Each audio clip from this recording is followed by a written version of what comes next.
ETV YouTube ఛానల్స్లో మీ వ్యాపార ప్రకటనల కోసం ఈ నంబర్కి కాల్ చేయండి.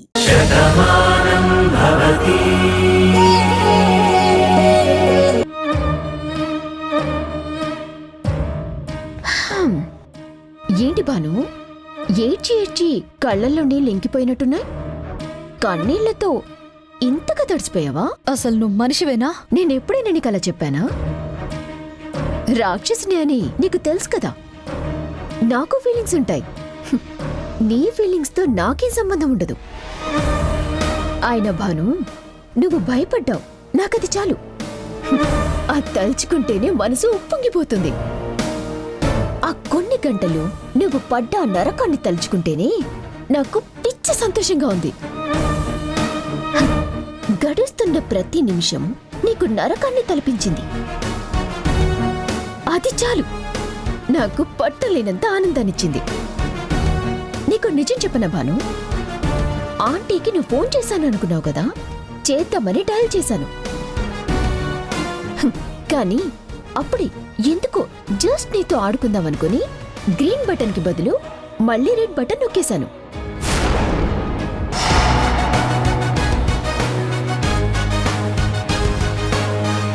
ఆ నిజం తెలియని నువ్వు అసలు నిజం ఆంటీకి తెలిసిపోయిందేమో అని భయపడ్డావు. నువ్వు పరుగులు పెట్టావు. ఏం జరుగుతుందో తెలియక ఊపిరాడక బుక్కిరిబిక్కిరైపోయావు. నీ కళ్ళ ముందు శూన్యం తప్ప సొల్యూషన్ కనిపించలేదు. ఇది నీలిమ అంటే. జస్ట్ నేను గేమ్ ఆడితేనే నీకు ముచ్చెమటలు పట్టేశాయి. కన్నీళ్లతో తడిసి ఇదిగో ఎలా ముద్దయ్యావు. ఇదే గాని నేను సీరియస్ గా తీసుకునుంటే నిప్పు లేకుండానే నువ్వు దహించుకుపోతావు, నీరు లేకుండానే మునిగిపోతావు, ఊపిరాగకుండా అనంత వాయువుల్లో కలిసిపోతావు.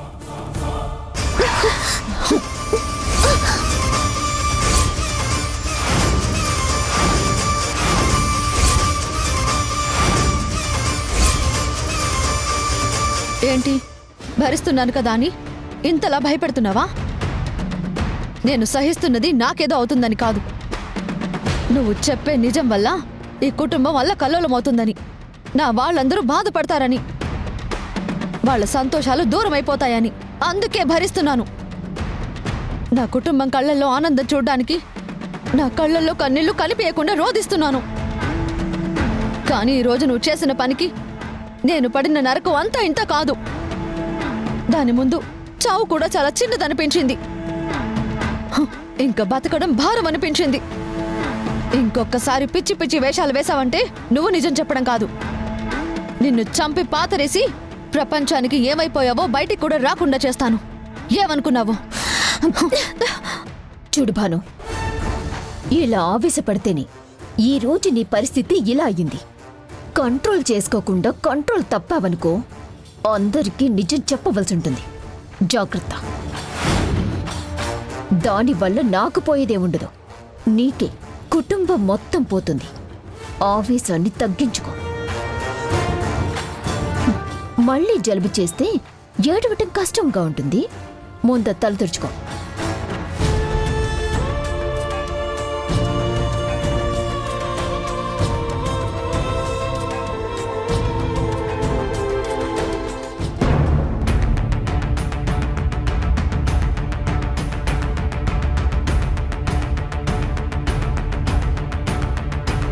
ఖచ్చితంగా భానుకి నీలిమకి మధ్య ఏదో జరుగుతుంది. కానీ భాను ఆ విషయాన్ని బయట పెట్టకుండా ఎందుకో టెన్షన్ పడుతోంది. అదేంటో ఎలా తెలుసుకోవాలి? నీలిమని అడగాలా, భానుని అడగాలా? భాను చెప్పలేకపోతుంది, నీలిమ చెప్పదు. మరి ఈ విషయం ఎలా తెలుసుకోవాలి?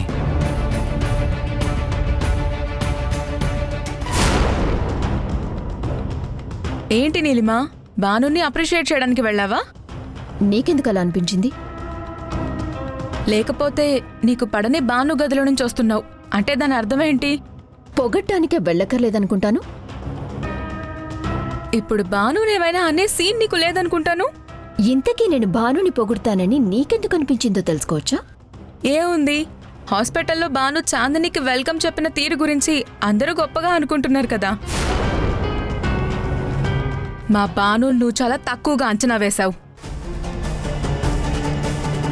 తనకి నువ్వు షాక్ ఇద్దామనుకున్న ప్రతిసారి నీకు షాక్ తగులుతుంది. అందుకే ఇప్పటికైనా తెలుసుకో, బాను ఏంటో, బాను తెలివేంటో. బానుని తక్కువ అంచనా వేయకు. అంచనాలు వేయటానికి, లెక్కలు రాయటానికి నేను నీలాగా ఆంటీ వాళ్ళ కంపెనీలో ఎంప్లాయీని కాదు. నీలాంటి వాళ్ళకి పనులు ఇప్పించే మనిషిని. ఎవరికి ఎంత వాల్యూ ఇవ్వాలో, ఎవరిని ఎక్కడ పెట్టాలో కూడా నాకు బాగా తెలుసు. ఎవరిని ఎక్కడ పెట్టాలో తర్వాత తెలుసుకుందు. ముందు ఈ ఇంట్లో నీ స్థానం ఏంటో తెలుసుకో. ఈ ఇంట్లో ఉన్న ప్రతి వాళ్ళకి బంధుత్వం రూపంలోనూ, పనిచేస్తున్న రూపంలోనూ ఏదో ఒక హక్కు ఉంది. ఏ హక్కు లేని దానివి నువ్వే. అది నువ్వెంత తొందరగా తెలుసుకుంటే అంత మంచిది. ఏయ్, నీ ఫ్రెండ్ కన్నా ఈ ఇంట్లో వాళ్ళ గురించి బాధ్యత నాకే ఎక్కువగా ఉంది. నా స్థాయి ఏంటో, నా స్థానం ఏంటో తొందరలోనే నీకే తెలుస్తుంది. ఇప్పుడు నువ్వన్న ప్రతి మాటకి అప్పుడు సమాధానం వేరే లెవెల్లో చెప్తాను. ఏ లెవెల్లో చెప్తావు నీలిమా? ఇంతకన్నా వాయిస్ పెంచి చెప్తావా, లేక ఇంటితో ఏమైనా బంధం ఉందని చెప్తావా? ఎలా చెప్తావు? ఏంటి పార్థు ఈ వెటకారం? ఎవరిది నీలిమా వెటకారం? వెటకారంగా మాట్లాడుతున్నది, ప్రవర్తిస్తుంది నువ్వు. రాము నిన్ను ఏమడిగింది? తనకి నువ్వు ఏమని సమాధానం చెప్తున్నావు? నీ మాటల్లో అర్థాలు, నీ మనసులో ఉద్దేశాలు తెలుసుకోలేనంత అమాయకులు ఇక్కడెవరు లేరు. కంపెనీలో పనిచేస్తున్నంత మాత్రాన తనేమీ ఇంటి పని మనిషి కాదు. భానుకి ఫ్రెండ్. కార్తిక్ ఫ్రెండ్గా నీకు ఇంట్లో ఎంత హక్కుందో తనకు కూడా అంతే హక్కుంది. ఎందుకంటే ఈ ఇంటికి ఇల్లాలు తనకి ఫ్రెండ్. ఇది నువ్వు తెలుసుకుంటే మంచిది. ఎవరి హద్దుల్లో వాళ్ళుంటే ఇలా మాట్లాడాల్సిన అవసరం నాకేం లేదు. ముందు రాముని నా జోలికి రావద్దని చెప్పు.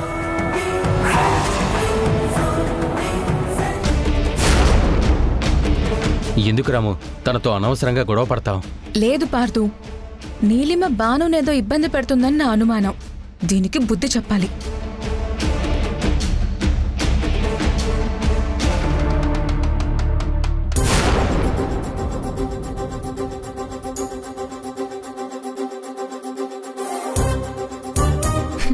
నీలిమా, నాకే అంత పొగరుగా సమాధానం చెప్తావా? అయినా నీ బుద్ధి ఇంతేలా అని వదిలేసేదాన్ని. కానీ నువ్వు బానుని ఇబ్బంది పెడుతున్నావని నేను బలంగా నమ్ముతున్నాను.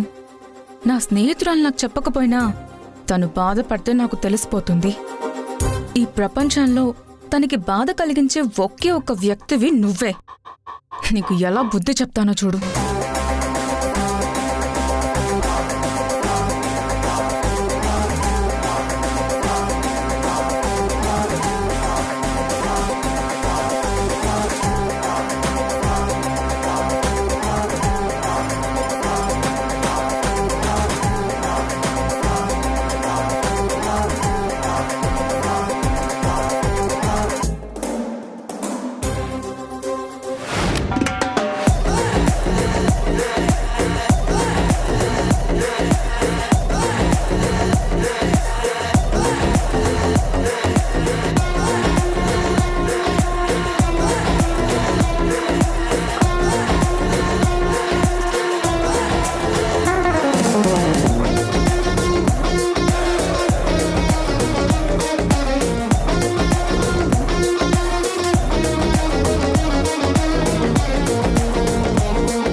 నీలిమా, నీకు వెటకారం చాలా ఎక్కువైంది కదా.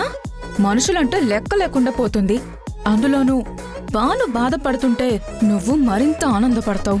సంతోషంతో నీ మొహం వెలిగిపోతూ ఉంటుంది. అది నాకు నచ్చలేదు.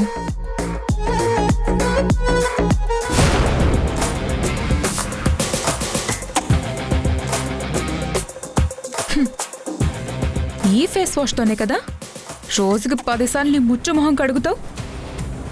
ఈ రోజు కూడా అలాగే కడుగుతావు. తర్వాత నీ మొహమే గోడ కొట్టిన పిడకలా తయారవుతుంది. ఎక్కడో యుఎస్లో పెరిగిన నీకే అంతుంటే పల్లెటూరులో పెరిగిన దాన్ని నాకెంత ఉండాలి?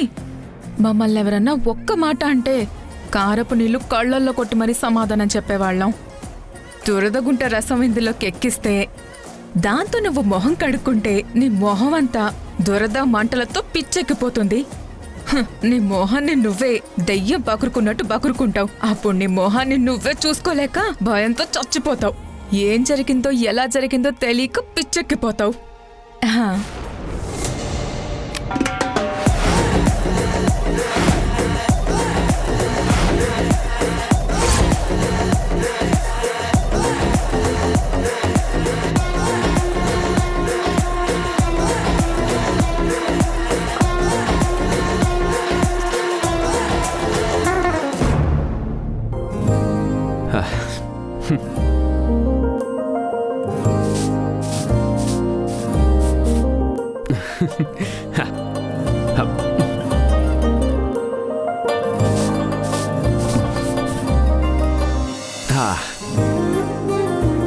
ఇదిగో మంచం, నిన్ను ఎప్పుడు పూలతో డెకరేట్ చేసినా నువ్వు నన్ను అప్సెట్ చేస్తూనే ఉన్నావు. అందుకే ఈరోజు నీకు డెకరేషన్ లేదు. ఈరోజు కూడా అప్సెట్ చేసావు అనుకో, నెక్స్ట్ భోగికి నువ్వు బూడిదైపోతావు. జాగ్రత్త.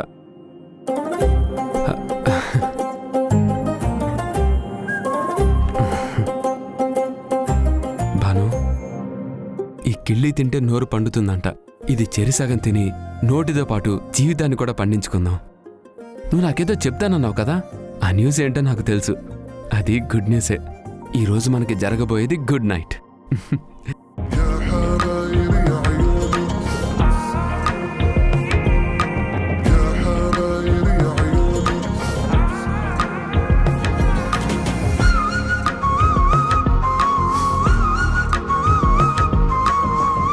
అమ్మా బాను, ఏంటన్నయ్యా, ఇంకా నువ్వు పడుకోలేదా? కొన్ని నిజాలు తెలుసుకునేంత వరకు నాకు నిద్ర పట్టదమ్మా. నిజాలా? ఏంటన్నయ్య అవి? నీకేమైనా ప్రాబ్లమ్స్ ఉన్నాయా? నీకెందుకలా అనిపిస్తుంది?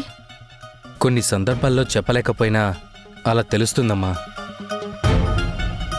నీ సమస్య ఏంటో చెప్పు, ఒక అన్నయ్యగా నేను తీరుస్తాను. అసలు ముందు నీకొచ్చిన అనుమానం ఏంటో చెప్పన్నయ్యా. సమస్య కాదు నేను చెప్తాను. ఏంటి, అన్నా చెల్లెలు పడుకోకుండా మీటింగ్ పెట్టారు? ఏం లేదు కార్తీక్, బానుతో మాట్లాడాలనిపించింది. మాట్లాడుతున్నానంతే. బావా, అదేదో పొద్దున మాట్లాడుకోవచ్చు కదా.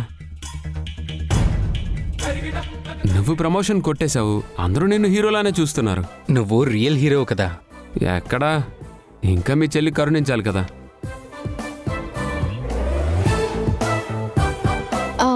Okay Karthik, good night. ఏంటండి ఇది? అన్నీ ఏదో మాట్లాడితే మీరేంటి అలా మాట్లాడతారు? పొద్దున అయ్యాక మీకు కావాల్సినంత మాట్లాడుకోండి, కానీ ఇప్పుడు మాట్లాడే టైం మాత్రం లేదు. పద. అది కాదు. ఇంకేం మాట్లాడుకో, పద పద.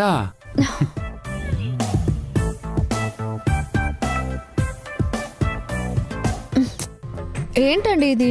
ఎవరైనా చూస్తే ఏమనుకుంటారు? నేను నిన్ను కాకుండా ఇంకో అమ్మాయిని తీసుకొస్తే ఖచ్చితంగా ఏదో ఒకటి అనుకుంటారు. కానీ నేను తీసుకొచ్చింది నిన్నే కాబట్టి తొందరలో నువ్వు తల్లి అవుతావు అనుకుంటారు. అది కాదండి. చూడు బాను, ఈరోజు నువ్వేం మాట్లాడడానికి వీల్లేదు. ఈ కిళ్ళి స్పెషల్ ఏంటో తెలుసా? ఇది తింటే నోరు ఎర్రగా పండుతుంది, చక్కగా సువాసన ఉంటుంది. అప్పుడే మన జీవితం నోరు రెండు పండుతాయి. అవును బాను, పొద్దున్న నువ్వు నాకు ఒకటి చెప్పాలన్నావు కదా, ఇప్పుడు చెప్పు. చెప్పడానికే ఉందండి. నా మనసులో ఉన్న భావాల్ని మీతో పంచుకుందాం అనుకున్నాను. ఎంత తెలివిందాని బాను, ఐ లవ్ యూ అని చెప్పడానికి ఇలా చెప్పాలా? సరే, నువ్వెలా చెప్పినా నేనంటే నీకెంత ఇష్టమో నాకు తెలుసు, నువ్వంటే నాకెంత ఇష్టమో నీకు తెలుసు.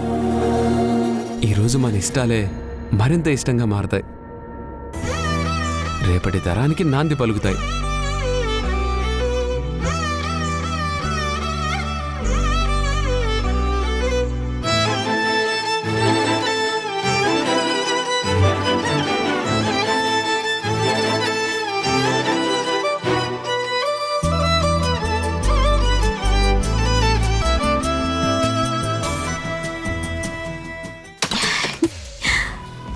భాను, ఈ రోజు నువ్వు పడ్డ టెన్షన్ చూస్తుంటే నా కడుపు నిండిపోయింది. నువ్వు ఎప్పుడు ఇలా భయపడుతూనే ఉండాలి. నీ ముఖంలో చండాలంగా ఏడుపు కనిపిస్తూనే ఉండాలి. నీకన్నా అందంగా కార్తీక్కి నేనే కనిపించాలి.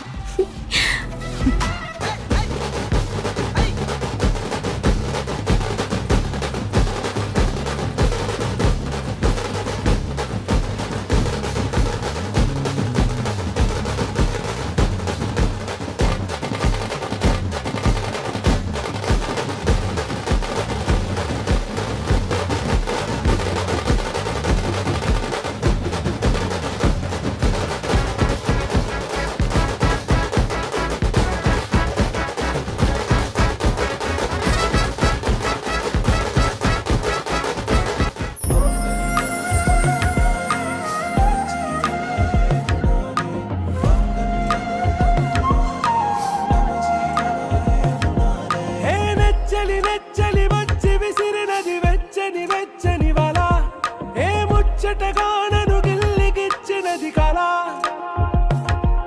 ఏ వెన్నెల వెన్నెల వెళ్ళి విరిసినది కన్నుల కన్నుల మిల, ఏ లంకరు దాటి దూకి పొంగినది అలా. ఏ నువ్వు నేను సాథ్ హే, నీతోనే నా ప్యార్ హే, ఎగసే ప్రేమ రంగ్ రంగ్ బరసాత్ హే. يا حبايبي عيوني يا حبايبي عيوني మంట మండిపోతుంది. మంట పద. త్వరగా. అమ్మా! మంట! అమ్మో బాబాయ్, మంట! ఏమైంది ఏమైంది నీలిమా? ఏమైంది? ఎందుకు అలా ఏమైంది వస్తున్నావు? నీలిమా? ఏమైంది ఏమైందో చెప్పవే. ఏమైందిరా? ముఖమంతా దురద బామ్మ, గోక్కుంటుంటే మండిపోతుంది. ఎందుకు అర్థం కావడం లేదు. అమ్మా!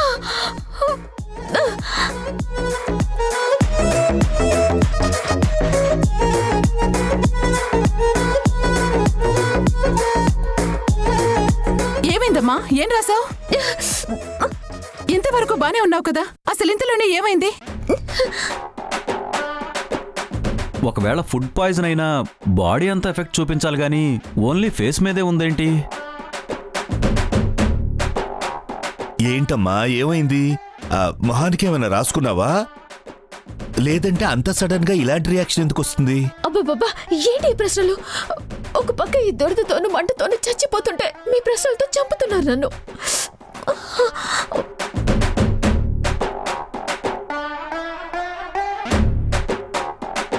ఇంటి పైకప్పు ఎగిరిపోయేలా అరుస్తున్నావు. నీకేమైందని మేమందరం పరిగెత్తుకుంటూ వచ్చాం. అసలు ఏమైందో చెప్తేనే కదా ఏం చేయాలో ఆలోచించడానికి. ఫేస్ వాష్ తో ముఖం కడుక్కుందాం అనుకున్నాను. అప్లై చేసేసరికి ఇలా మంటలు దొరద వస్తున్నాయి. అయ్యో, అలా రాసుకుని వదిలేస్తే ఇలాగే రియాక్షన్ వస్తుంది.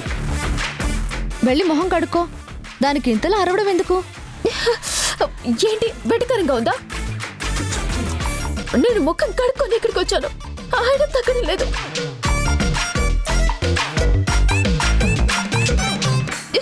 ఈ దొరదని తట్టుకోలేకపోతున్నాను.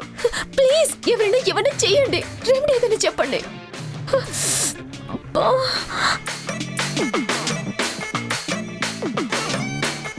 మేము ఆలోచించుకోవాలి కదా నీలిమా. నీకు సడన్ గా దురదొచ్చినట్టు మాకు సడన్ గా ఐడియాలు రావు కదా.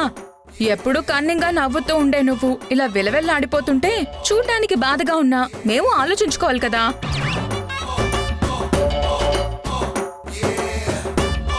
రాము చెప్పింది నిజమే. ఎవరు ఎలా ఉన్నా నవ్వుతూ ఉండే నువ్వు ఇలా ఏడుస్తుంటే చూడ్డానికి బాలేదు నీలిమా. కొంచెం నవ్వడానికి ట్రై చేయి. ఊరుకోమా. ఆ అమ్మాయి బాధపడిపోతుంటే, బాధతో విలవిల్లాడిపోతుంటేను. ఓ పని చేయమ్మా, పసుపు రాసుకో. యాంటీబయాటిక్ కదా, తగ్గిపోతుంది.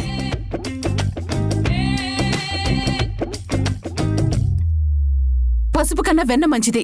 కాస్త చల్లగా ఉంటుంది కదా. చల్లగా ఉండడానికి అది మొహం నిప్పుల్లో పెట్టలేదు. ఇలాంటప్పుడు వేపాకు రాయాలి. రాత్రి కదా బామ్మ, దేవత చెట్టుని ఎలా ముట్టుకుంటాం? అవును, అది నిజమే కదా. పొద్దున వరకు ఉంటే నేను చచ్చిపోయేలా ఉన్నాను. అయ్యో, ఏం కాదులే నీలిమా, కాస్త దురదగా ఉంటే గోక్కుంటూ ఉండు. రేపొద్దున కల్లా రెమెడీ ఆలోచిద్దాం. ఏంటి పిచ్చి పిచ్చిగా ఉందా? ఇక్కడ నాకు ప్రాణాలు పోయేలా ఉన్నాయి. మీ అందరికీ హోటల్గా ఉందా? నీకు ఇన్ఫెక్షన్ వస్తే నువ్వు రామ మీద అరుస్తున్నావేంటి? పాపం అలా బాధపడుతూనే ఉంటే మనకు కూడా బాధగానే ఉంటుంది కదా బావా. బాను, ఏమైనా రెమెడీ ఉంటే చెప్పు. ఊర్మిళ అదేంటో చూడు. బాను, మరి అలా గోక్కొక మొహం పాడైపోతుంది. కొంచెం ఊర్చుకో. అమ్మమ్మ,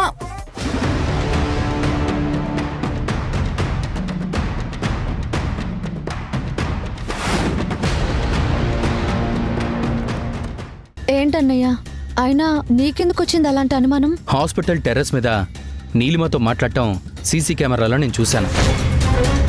నీలిమ నిన్ను ఏదో విషయంలో భయపడుతుందని. అన్నయ్య, నా మీద నువ్వు చూపిస్తున్న అభిమానం నిజమే అయితే అసలు ఏం జరిగిందో నాకు చెప్పు. నీలిమాకి నువ్వే మా శివ అన్నయ్యవని తెలిసిపోయింది.